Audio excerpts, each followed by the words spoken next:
অন্যের জন্য শুভ কামনা করলে এটা ফিরে নিজের দিকে আসে, এটা খেয়াল রাখেন। এটা একটা লাইফ হ্যাকস শেয়ার করতেছি, আজীবন কাজে লাগবে। অন্যের জন্য যেটাই ভালো কামনা করবেন এটা ঘুরে আপনার দিকে আসবে। অনেকে বলে হুজুর ওর জন্য দোয়া করে আমার কি লাভ?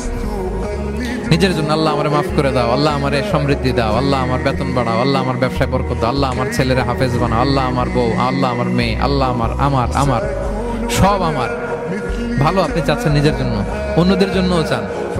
আল্লাহ আমার সব ভাইদেরকে মাফ করো, আল্লাহ আল্লাহ আমার গোটা মুসলিম উম্মাকে তুমি বরকত দাও, কল্যাণ দাও, নেতৃত্বে আসার তৌফিক দাও, আল্লাহ সবাইকে সুস্বাস্থ্য দাও। এটা ফিরে আপনার দিকে আসবে। অন্যের জন্য শুভকামনা বহুগুণ বৃদ্ধি হয়ে নিজের দিকে রিটার্ন করে। বিষ্ণু সাল্লাল্লাহু এটাই বলেছেন, মা মিন আবদিন মুসলিমিন ইয়াদউ লিআখিহি বিযাহরিল গায়বি ইল্লা ক্বালা লাহুল মালাকু ওয়া লাকা বিমিসলিন। কেউ যদি তার ভাইয়ের অনুপস্থিতি তার ভাইয়ের জন্য দোয়া করে, ফেরেশতারা ওই দোয়াটা তার জন্য আগে আগে করে।